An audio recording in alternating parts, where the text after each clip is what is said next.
Hello नमस्कार, स्वागत है एक बार फिर से आप सभी का अपने जी रसायन यूट्यूब चैनल में। मैं उम्मीद करता हूं कि आप लोग स्वस्थ होंगे, मस्त होंगे और बहुत ही जबरदस्त तरीके से अपनी पढ़ाई कर रहे हैं। जैसे आप लोगों को पता है कि जो हमारी क्लास होती है, जो हम इससे प्रतिदिन बच्चे जुड़ते हैं, उनको पता है ये जो हमारी क्लास होती है प्रतिदिन केमिस्ट्री के लिए होती है, क्लास 12 वालों। पर जो नए साथी हमसे जुड़ रहे हैं, इनको बता दें कि जो हमारा चैनल है, इस पे यूपी बोर्ड की क्लासें होती हैं, चाहे क्लास 12th हो या 10th हो, दो ही क्लास की क्लासें होती हैं, ठीक। और इसमें हम प्रतिदिन क्लासें होती हैं, जो सेशन होता है, जो इवेंट होता है, प्रतिदिन बनाया जाता है, ठीक।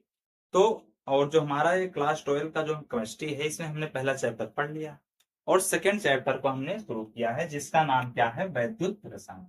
सेकेंड चैप्टर जो है वैद्युत रसायन नामक चैप्टर को हमने शुरू किया, ठीक। और इसमें 2-3 क्लासें हो भी गई।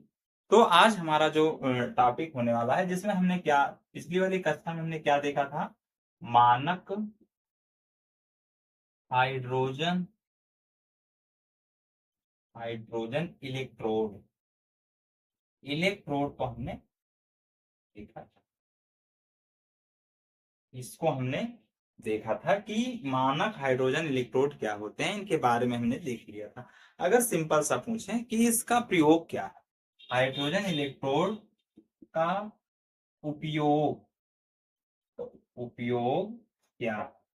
अगर हम उपयोग की बात करें तो सिंपल सी बात है कि इसका उपयोग हम किस लिए करते हैं, अज्ञात, क्या कहते हैं, अज्ञात इलेक्ट्रोड विभव का मान ज्ञात करने के लिए हम इसका प्रयोग करते हैं। किसके लिए करते हैं इसका प्रयोग? अगर हम सिंपल अगर उत्तर की बात करें तो अज्ञात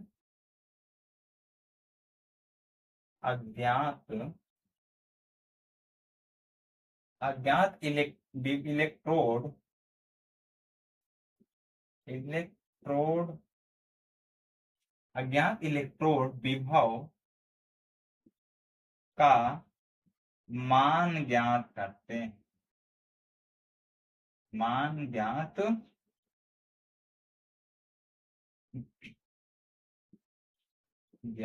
करते हैं, ठीक। इस बात को समझ रहे हैं कि जो मानक हाइड्रोजन इलेक्ट्रोड होता है, इसका प्रयोग क्या है? इसका प्रयोग यही है कि अज्ञात इलेक्ट्रोड विभव का मान ज्ञात करने के लिए हम इसका प्रयोग करते हैं, जो कि जो मानक हाइड्रोजन इलेक्ट्रोड होता है, जिसे हम क्या कहते हैं, सी कहते हैं। अगर हम इसके शॉर्टकट फॉर्म की बात करें तो सी कहते हैं, जिसे स्टैंडर्ड हाइड्रोजन इलेक्ट्रोड कहा जाता है, जिसे हम शॉर्टकट में एस एच ई सी कहते हैं, ठीक। स्टैंडर्ड हाइड्रोजन और ई से होता है इलेक्ट्रोड, ठीक। यहां तक बात समझ में कि सी से ई से होता है इलेक्ट्रोड। हम इसकी चर्चा करने वाले, जैसे मान लीजिए हमारे पास एक बीकर है, और वो बीकर कैसा है, बीकर ऐसा है, दिख तो रहा है ना, एक बीकर है। इसको हम बता रहे हैं कि कैसे प्रयोग करते हैं, इसका हम कैसे उपयोग करेंगे, कैसे अज्ञात इलेक्ट्रोड विभव का हम मान निकाल सकते हैं इस मानक हाइड्रोजन इलेक्ट्रोड से, यानी सी का प्रयोग हम उपयोग कैसे करते हैं। जैसे हमारे पास मान लीजिए एक क्षण है, ऐसे, इस क्षण को हम अभी नाम नहीं दे रहे हैं, ये अज्ञात क्षण क्या है।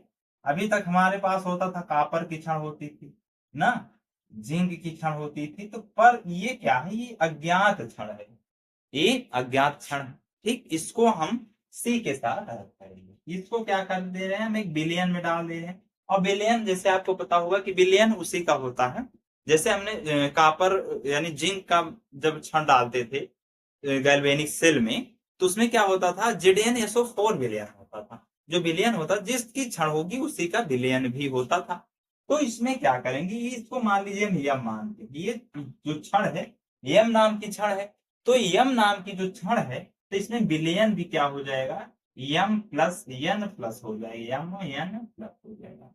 यन हम इसलिए ले रहे हैं कि जो यन होता है, यन जो होता है, इसका मतलब होता है कि 1 2 3 कुछ भी इलेक्ट्रॉनों की संख्या हो सकती है। एक कितने इलेक्ट्रॉन त्याग करेगा, उस इलेक्ट्रॉन की संख्या को हम यन से प्रदर्शित करें, ठीक। यहां तक बात समझ में। अब देखिए, ये हमारा अज्ञात इलेक्ट्रोड विभव है। दूसरी तरफ हम क्या लगाते हैं, सी को लगाते हैं। सी बोले तो हाइड्रोजन क्या कहते हैं, मानक हाइड्रोजन इलेक्ट्रोड को हम लगाते हैं। हम कुछ ऐसे बनाए थे, ऐसे बनाए थे ना, ऐसे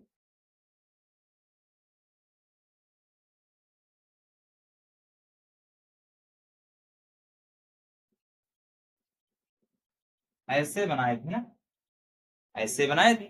अब इसमें क्या किए थे हम कि एक इसमें तार डाल दिए थे, और वो तार जो था यहाँ पर एक प्लेटिनम की चिप लगी थी, प्लेटिनम की चिप, और ये पीटी यानी प्लेटिनम का तार था, का तार ऐसे लगाए थे।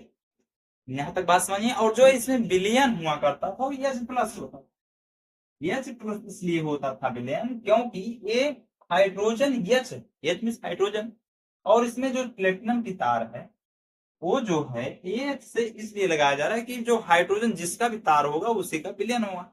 इसमें मानक हाइड्रोजन में एच हम डालते हैं, क्यों? क्योंकि इसमें जो गैस प्रवाहित की जाती है वो H2 गैस प्रवाहित की जाती है, गैस प्रवाहित की जाती है। ठीक। और देखिए गैस प्रवाहित के साथ साथ इसमें और क्या किया जाता है, 1 दाब पर प्रवाहित किया जाता है। 1 का मतलब है, 1 का मतलब ये है कि इसमें जो गैस प्रवाहित की जाएगी वो मानक स्थिति होनी चाहिए, जो उसकी परिस्थिति है वो मानक होनी चाहिए, स्टैंडर्ड होना चाहिए। और स्टैंडर्ड के लिए यहाँ पर जो H प्लस जो आयन है इसकी सांद्रता 1 मोल होनी चाहिए। क्या होनी चाहिए, 1 मोलर होनी चाहिए। और ये जो है यम प्लस यम एन प्लस है इसकी भी सांद्रता 1 मोल होनी चाहिए। ठीक, यहां तक बात समझ में आई। हमने अच्छा इसको इसलिए लगाए थे कि ये जो चिप होती है H2 गैस के बुलबुलों को क्या करता है, बुलबुले बुलबुलों को क्या करता है, अवशोषित करता है। अवशोषित, इसको हमने पिछली वाली कक्षा में बताया है। जो प्लेटिनम की चिप लगी होती है इसका कारण क्या है, प्लेटिनम की चिप लगाने का कारण यह है कि गैस को अवशोषित करती है। क्या करती है, गैस को अवशोषित करती। ठीक, यहां तक बात समझ में। अब देखिए इसको हम क्या करते हैं, ऐड करते हैं। यहां पर एक विभव मापी लगाते हैं जिसे वोल्ट मापी कहते हैं। ठीक, और यहीं पर आगे तक एक आमीटर लगाते हैं जो विद्युत धारा की रेटिंग को कवर करता है, विद्युत धारा की प्रवाह की रेटिंग को इसमें दर्शाता है। ठीक, और इसको क्या करते हैं, हम इसमें ऐसे जोड़ देते हैं। देखिए ये अलग अर्ध सेल हुआ, एक अलग अर्ध सेल हुआ। इन दोनों को ऐड करने के लिए हम क्या करते हैं, लवण सेतु का प्रयोग करते हैं। किसका प्रयोग करते हैं, लवण सेतु का। लवण सेतु क्या करता है, इन दोनों सेलों को आपस में जोड़ता है, और आपस में जोड़ने के साथ साथ ही ये विद्युत उदासीनता को बनाए रखता है। और इसमें केसीएल डाला जाता है। केसीएल एक अगार अगार नामक पदार्थ होता है जिसे इसमें डाला जाता है। ठीक, यहां तक बात समझ में आई? ये क्या है, लवण सेतु, लवण सेतु। ठीक, अब देखिए ये तो बन गया हमारा, ये अज्ञात इलेक्ट्रोड। ये क्या है, ये अज्ञात, अज्ञात है, जबकि इसका हमें सब कुछ पता है। इसका पता इसलिए है कि जो मानक हाइड्रोजन इलेक्ट्रोड होता है इसका अगर हम सेल का इलेक्ट्रोड विभव देखेंगे तो 0 होता। आपने देखा होगा इसका जो मानक इलेक्ट्रोड विभव होता है इसका मान 0 होता। ठीक, अब देखिए सिंपल सा कुछ नहीं करना। अब ये जो है, ये जो सी है, सी या तो अपचयन भी हो सकता है और ऑक्सीकरण भी हो सकता है। ये दोनों प्रकार की परिस्थितियों को अपनी हर एक दशा में प्रयोग करने में सक्षम है। ये जो सी है मानक हाइड्रोजन इलेक्ट्रोड है, इसके साथ चाहे आप ऑक्सीकरण कराएं या अपचयन कराएं, कुछ भी कराएं, ये सभी दिशाओं में वर्क करने के लिए तैयार है। ठीक, जब ये ऑक्सीकरण अपचयन दोनों कर सकता है तब हम इसको जो अज्ञात इलेक्ट्रोड है इसको हम सबसे पहले ऑक्सीकरण में ही प्रयोग करेंगे, ऑक्सीकरण में। ठीक, अगर इस पे ऑक्सीकरण होता है, ऑक्सीकरण का मतलब है कि यम इलेक्ट्रॉन जो है जाएंगे, जैसे हाइड्रोजन, जैसे जिंक जेडीएन में क्या होता है, जेडीएन जेडीएन +2 इलेक्ट्रॉन जाते थे, +2 इलेक्ट्रॉन ऐसे होता था ना ऑक्सीकरण में, जिंक में। उसी तरह इसमें होगा। अगर यम की बात करें तो यम क्या होगा, यम प्लस में 2 इलेक्ट्रॉन, +2 इलेक्ट्रॉन, ये क्या है, ऑक्सीकरण। क्या है ये, अगर इसकी हम बात करें तो ऑक्सीकरण है। ठीक, क्या है, ऑक्सीकरण है। या मान लीजिए यहाँ पर जैसे हमने यहाँ पर यन रखा था, यन के स्थान पे यहाँ पर आप सिर्फ यन लगा सकते हो। यहाँ पर सॉरी थोड़ा सा यहाँ पर यन प्लस, कि यहाँ पर कुछ भी इलेक्ट्रॉन जाएगा, यहाँ पर क्या करेगा, कुछ भी इलेक्ट्रॉन जाएगा, इसमें कोई दिक्कत नहीं, वो टर्म के हिसाब से देखा जाएगा। ठीक, अब देखिए जैसे ऑक्सीकरण हुआ तो ये पता चल गया कि इस पर माइनस आवेश, जो चार्ज लगेगा वो माइनस लगेगा। और दूसरी चीज इसे हम क्या कहेंगे, एनोड कहेंगे। आपको हमेशा के लिए पता होना चाहिए कि जिस क्षण पे, जिस इलेक्ट्रोड पे माइनस चार्ज होता है उसको हम इलेक्ट्रोड कहते हैं। ठीक, यहां तक बात समझ में कि जिस क्षण पर माइनस चार्ज हो उसे हम क्या कहते हैं, इलेक्ट्रोड कहते हैं। ठीक, अब देखिए यहां पर एनोड हुआ, अगर जब एनोड हुआ इस पे ऑक्सीकरण हो रहा है तो सिंपल सी बात है, इस पर अपचयन होगा। और अपचयन होगा तो कैसे होगा, जैसे यहाँ H2 गैस प्रवाहित की जा रही है, H2 ना, तो यहाँ पर क्या हो जाएगा, H प्लस, प्लस में इलेक्ट्रॉन और H2, यहाँ पर 2 है, यहाँ 2 हो जाएगा, यहाँ पर 2, H प्लस में ऐसे ये क्या हो गया, इस पर अपचयन हो रहा है। अपचयन, यहां तक बात समझ में। और अपचयन का मतलब है कि इस क्षण पे प्लस चार्ज होगा और इस क्षण पे क्या होगा, कैथोड बोलेंगे। क्या बोलेंगे इसे, कैथोड बोलेंगे, प्लस चार्ज है। आप हमेशा याद रखिए कि जब भी 11 12 की केमिस्ट्री पढ़ें उसमें आपको पता होना चाहिए कि जो प्लस होता है उसे हम कैथोड कहते हैं, जो माइनस होता है उसे हम एनोड कहते हैं। ठीक, यहां तक बात समझ में आई, यहां तक बात समझ में आई, यहां तक बात समझ में आई कि नहीं। हाँ, यहां तक बात समझ में आई, अगर यहां तक बात समझ में आई हो तो हम आगे चलें, चलें आगे, चलें। हाँ, अगर देखिए सेशन अच्छा लग रहा हो, आपको बातें समझ में आ रही हैं तो सभी ग्रुपों में आप शेयर करिए, शेयर करिए, जितने साथी हमसे नए जुड़ रहे हैं सब्सक्राइब करिए, सेशन को उन लोगों तक पहुंचाइए जिनको इस सेशन की आवश्यकता है, और जिनके पास है ऑलरेडी वो तो पढ़ ही रहे हैं। ठीक, तो चलिए अब आते हैं अपने अपने टॉपिक पर। ठीक है, कि हमें अब क्या करना। अब देखिए इसमें क्या है कि जैसे हमने देखा कि ये अपचयन है, ये ऑक्सीकरण है, तो जो ये मानक हाइड्रोजन इलेक्ट्रोड है जो सी है, इसके बारे में हमें सारी टर्म एंड कंडीशन पता है, पर इसके बारे में हमें कुछ नहीं पता है, समझो पता ही नहीं। इसमें क्या होता है, जैसे हम मानक इलेक्ट्रोड विभव की बात करें, अगर इसके इस इलेक्ट्रोड विभव की बात करें, ऐसे मानक इलेक्ट्रोड विभव बराबर क्या हो जाएगा, धातु आयन और धातु होगा, ये तो सबको पता है। धातु आयन में क्या हो जाएगा, पहले हम लिखेंगे H प्लस, क्या लिखेंगे, पहले हम लिखेंगे H प्लस, फिर उसके बाद हम धातु लिखेंगे। H प्लस का मतलब है पहले हम इसको लिखेंगे। ठीक, यहां लिखेंगे H प्लस, एक बीच में स्लैश लगाएंगे, फिर लिखेंगे H। ठीक, H2, इसका जो मान होता है 0 होता है, ये जो है 0 होता है, और इसको हमने सिर्फ ऐसे 0 नहीं लिखा है, ये आईयूपीएससी के अनुसार निर्धारित किया गया, निर्धारित किया है कि ये जो होगा, जो मानक हाइड्रोजन इलेक्ट्रोड होगा उसका मान किसी भी दिशा में 0 ही होगा, चाहे वो अपचयन अपक्रिया हो चाहे ऑक्सीकरण अपक्रिया हो, सभी दशाओं में इसका मान 0 ही होने वाला है। ठीक, अब रही बात इसके अज्ञात वाले की, अगर हम बात करें तो इसमें क्या हो जाएगा, अगर इसके हम इलेक्ट्रोड विभव की बात करें तो ई नॉट, इसमें पहले हम लिखेंगे धातु, धातु कौन है, यम है, यम, फिर यम प्लस, इसका मान हमें पता करना है, इसका मान हमें पता करना है। देखिए इसका मान, देखिए इसका मान तो 0 पता है, लेकिन इसका मान हमें पता करना है। ठीक, तो इसका जो सूत्र होता है, अगर हम सूत्र पे रखें कि सेल का विभव, यानी सेल का जो मानक विभव है, अगर हम सेल का मानक विभव की बात करें, मानक विभव मतलब स्टैंडर्ड, मानक विभव की बात करें तो क्या हो जाएगा, E naught cell E node cell बराबर हो जाएगा ई नोड ए नोड यानी sorry cathode minus E node anode, ये हो जाएगा। दिख रहा है ना कि ई नोड सेल बराबर क्या हो जाएगा, E node cathode minus E node ए नोड हो जाएगा। अब इसको क्या करेंगे हम, जब इस पे हम रखेंगे, जब इस पे हम इसको रखेंगे तो ई नोड कैथोड पे देखिए क्या है, जीरो।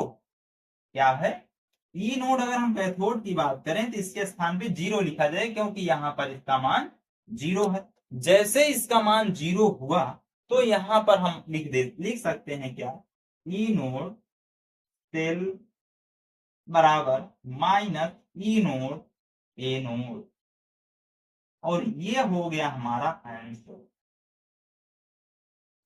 ठीक, ऐसे हम इसको लिख सकते हैं। यहां तक बात समझ में आई?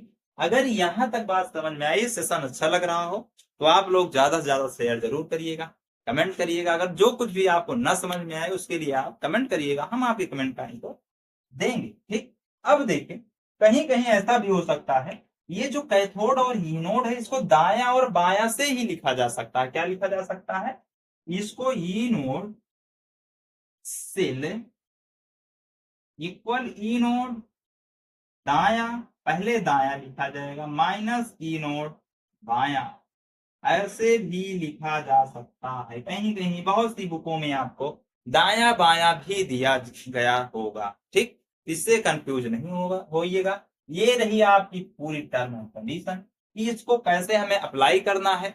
ये जो अज्ञात इलेक्ट्रोड है इसको जब सेल का मानक विभव पे हम रखें तो ऐसा आंसर आया।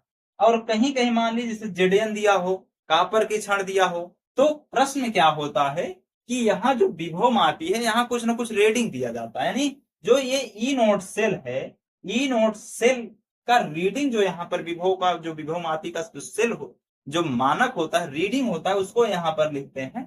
उसके बाद हम इसका हल निकालते हैं। ठीक, तो चलिए इसको आप नोट करिए या स्क्रीनशॉट ले लीजिए। ठीक, उसके बाद हम इसमें जेड एन जिंक की क्षण को डालकर हम प्रयोग करेंगे। जेड एन जिंक की क्षण को डाल के हम इसका देखेंगे कि क्या आंसर आता है। कैसे हम पेपर में जो यूपी बोर्ड या बिहार बोर्ड एमपी बोर्ड जो पेपर का मॉडल होता है उस पर किस तरीके से काम करता है, वर्क किस तरह करता है, उसके बारे में हम चर्चा करेंगे। ठीक, तो इसको नोट करिए या जल्दी से स्क्रीनशॉट ले लीजिए, फिर उसके बाद हम आगे देखते हैं। ठीक,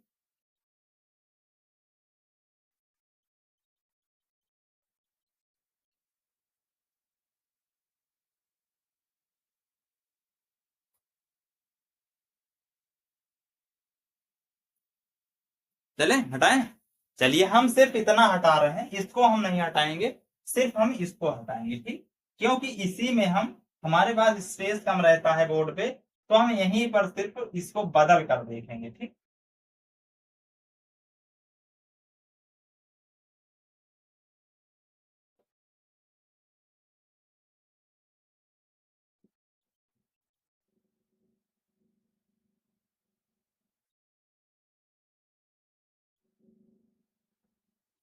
देखिए जैसे यहाँ पर यम थी, ये क्षण मान लीजिए हमारे पास जेडीएन जिंक की, जेडीएन जिंक की है। और इसमें अगर हम मानक की बात करें, सॉरी विभव मापी जो वोल्ट मीटर है, यहाँ पर हम रीडिंग रखते हैं 0.76।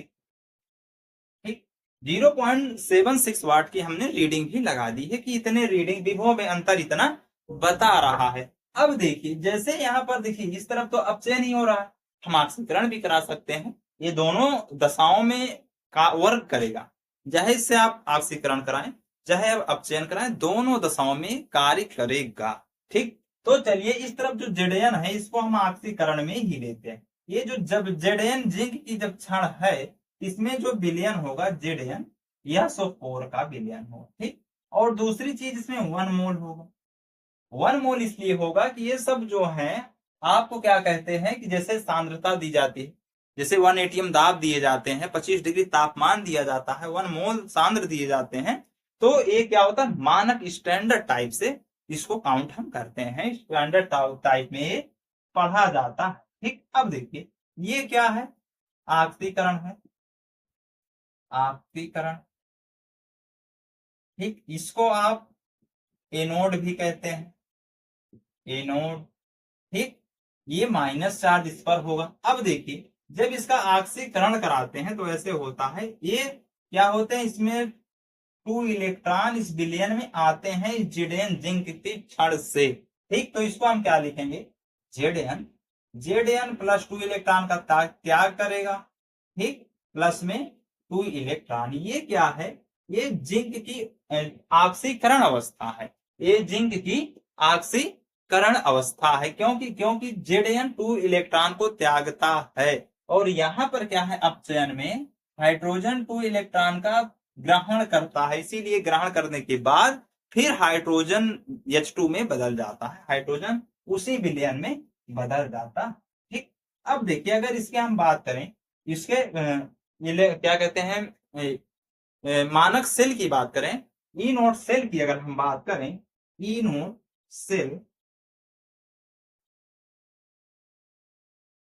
या इसके हम मानक इलेक्ट्रोड विभव की बात करें, तो ई नोट क्या लिखेंगे यहां पर, जेडएन, जेडएन प्लस 2। ठीक, इसको हम ऐसे लिख सकते हैं। अब हम दोनों को लिखेंगे तो क्या होगा, इसका मान हमें पता करना है। ठीक, इसका मान हमें पता करना है, जबकि इसका मान दिया हुआ है। तो यहां पर क्या देखेंगे, यहां पर हम देखते हैं, थोड़ा हम पेन को चेंज कर रहे हैं, यहां पर हम देखते हैं, यहां पर ऐसे। ठीक, यहां पर क्या हो जाएगा, ई नोट सेल बराबर क्या हो जाएगा, ई नोट सेल बराबर क्या होता है, ई नोट कैथोड माइनस ई नोट एन। अब जब इस पे हम रखेंगे तो क्या हो जाएगा, ई नोट सेल क्या दिया है यहाँ पर, 0.76 वोल्ट।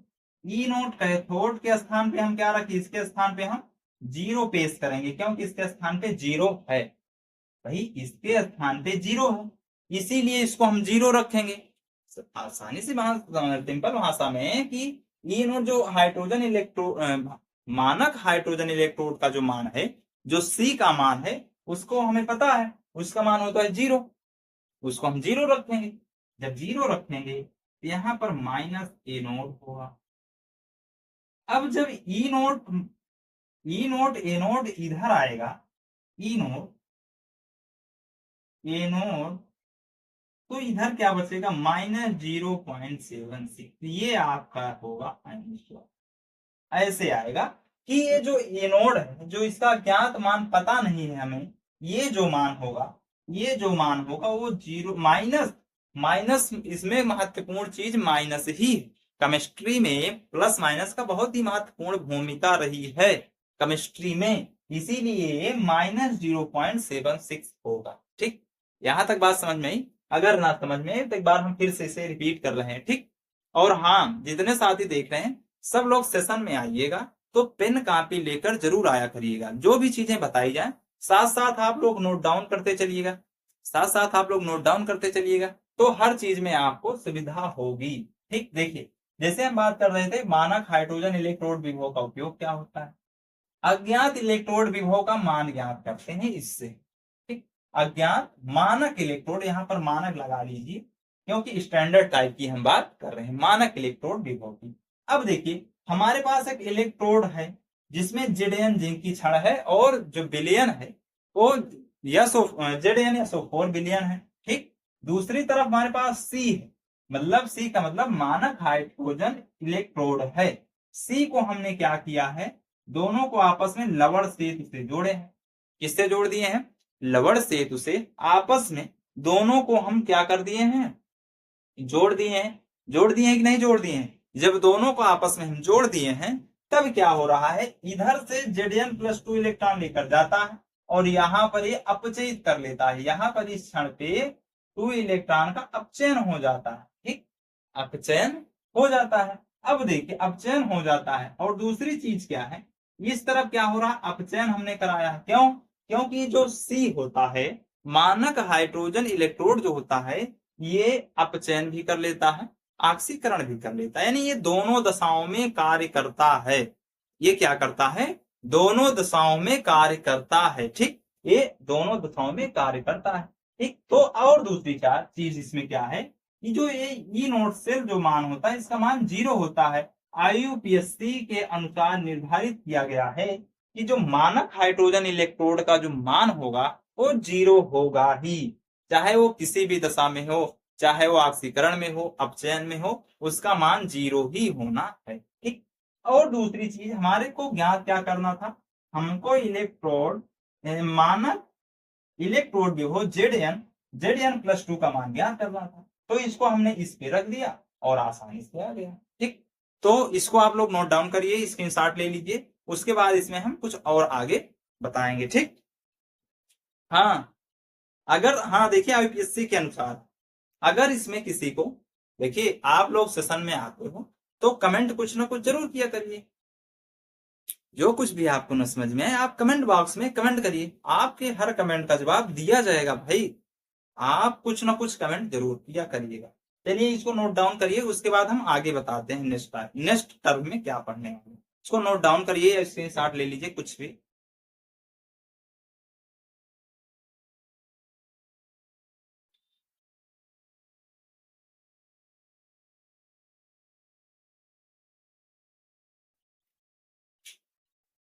चलिए हटाएं, चलिए इसको हम हटा रहे हैं। ठीक, हटा रहे हैं। अब देखते हैं, जैसे मान लीजिए इसमें ऑक्सीकरण अपचयन दिया, अगर मान लीजिए किसी में ऑक्सीकरण और अपचयन न दिया हो, बहुत सी ऐसे दशाएं बन जाती हैं। एग्जामिनर का जो दिमाग होता है जब घूम जाता है तो कुछ न कुछ प्रश्न में उलटफेर करता ही करता है। क्या करता है कि उलटफेर कुछ ना कुछ करता ही करता है। जैसे एग्जामिनर के दिमाग में कुछ चल रहा होता है ना, तो कुछ ना कुछ पेपर बनाते वक्त या पेपर को रिव्यू करते समय कुछ ना कुछ में ऐड कर देता है, कुछ ना कुछ हटा देता है। तो उसके लिए आप जैसे मान लीजिए आपको अपचयन और ऑक्सीकरण न दिया हो, क्या है मानक अपचयन और मानक ऑक्सीकरण आपको न दिया हो, तब कैसे करते हैं, एक सूत्र होता है, उस सूत्र को आप नोट डाउन कर लेंगे। ठीक, सूत्र क्या होता है कि ई नोट सेल बराबर ई नोट सेल इक्वल ई नोट कैथोड माइनस ई नोट एनोड। ई नोट कैथोड माइनस ई नोट एनोड। ई नोट एनोड का मतलब है कि इस पर क्या होना चाहिए, जो एनोड होता है इस पे क्या होना चाहिए और कैथोड पे क्या होना चाहिए, ये आपको समझना है। ए नोड पे हमेशा ऑक्सीकरण होता है। क्या होता है, हमेशा ऑक्सीकरण ही होता है। क्या होता है, हमेशा ऑक्सीकरण होता है। इससे क्या होता है, मानक ऑक्सीकरण विभव। ठीक, इस पर क्या होता है, मानक अपचयन विभव। ये दो चीज आपको हम,